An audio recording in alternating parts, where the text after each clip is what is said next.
What would you do if the person you were about to marry jeopardized the life of your beloved pet through sheer negligence, and then everyone around you told you that you were the one overreacting? In today's story, the protagonist's choice is a masterclass in how to handle it. My name is Alex, and I'm 28 years old. For 4 years, I'd been with Sarah, who's 27, and we'd been engaged for 6 months. I also have a 7-year-old Labrador mix, Buster, who is, without exaggeration, the greatest dog in existence. He's more than just a pet. He's family, my shadow, my loyal companion through thick and thin. Last Saturday, Sarah decided to host her bachelorette party at our place. I opted to stay with my parents to give them space, but I left Buster with Sarah because she loved having him around. Before I left, I made absolutely sure to tell her one crucial thing. Once the party got into full swing, Buster needed to be put in our bedroom. It was a simple,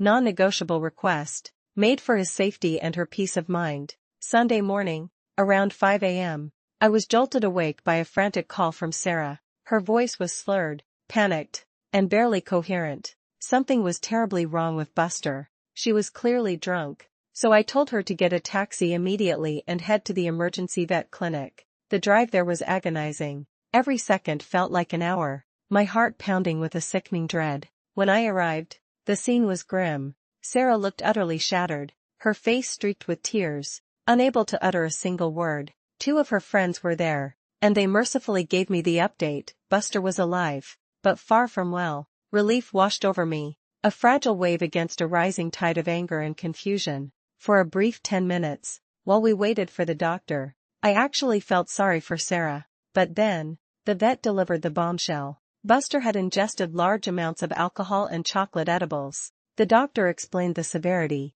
the danger he had been in. My blood ran cold as I pieced together what had happened. Sarah and her friends, in their infinite wisdom, had apparently thought it cool to leave everything, the booze, the edibles, out on low coffee tables. They'd neglected to put Buster in the bedroom, letting him wander freely. Then, they'd gotten completely wasted and hadn't even noticed him gorging himself on the dangerous substances. I felt a switch flip inside me. The sympathy I'd felt moments before evaporated, replaced by a cold, hard certainty. This wasn't just a mistake. It was a profound, reckless disregard for the well-being of a creature I loved more than words could say. The moment we got home, the decision was made. I looked at Sarah, her eyes still red and swollen, and told her to pack her bags and get out of my house and my life. I told her the wedding was off, and she needed to inform her guests. I would do the same for mine. She was stunned, a deer caught in headlights, but she gathered her things and left without another word.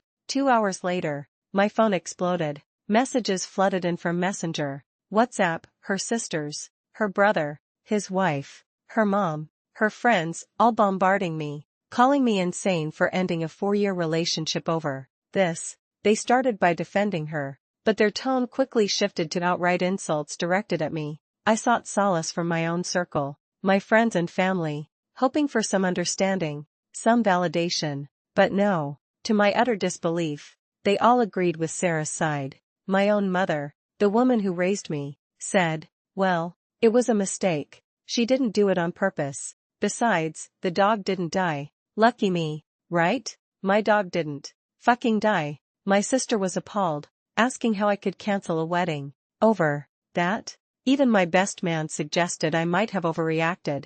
This reveals Sarah's greatest fatal flaw, her alarming carelessness and inability to recognize the gravity of her actions, which ultimately sealed her fate. It's true, our relationship had its ups and downs, but mostly, it had been fine. Yet, at that moment, I was so utterly disgusted by Sarah that I couldn't even fathom looking her in the eye, let alone spending the rest of my life with her. She isn't a child, she's 27 years old, and this wasn't an isolated incident. This wasn't the first monumentally stupid thing she had done. She has a habit of texting while driving. She constantly leaves flammable items, like kitchen towels or cutting boards, on the electric stove, even though she's turned on the wrong burner and scorched them multiple times in the past. These weren't minor quirks, they were dangerous behaviors. I never brought them up in arguments, but I'd be lying if I said I wasn't constantly worried she might end up killing herself or, worse, someone else. Like, for instance, my dog. A user named GumGum66 echoed my frustration, stating, "NTA, you asked her to do one thing. Put the dog away. This is what makes her TA. She deliberately ignored what you asked of her after she asked for the dog to stay there. And then she neglected to watch the dog or put the dog away later when they started drinking. It's neglect of an animal. I am 99% certain I will stand by my decision, but with literally no one on my side, I found myself questioning everything.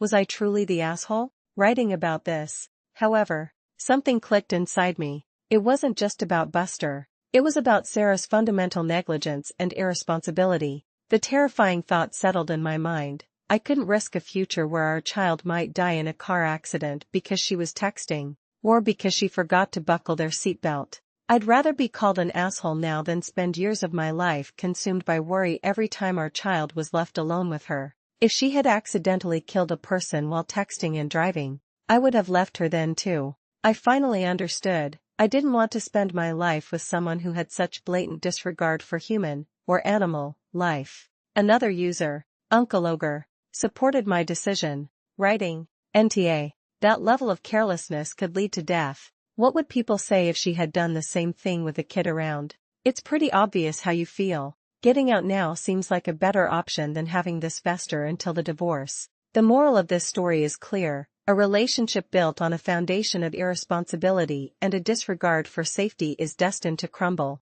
no matter how long it's lasted. What would you do if you realized your partner's carelessness posed a threat to those you love most?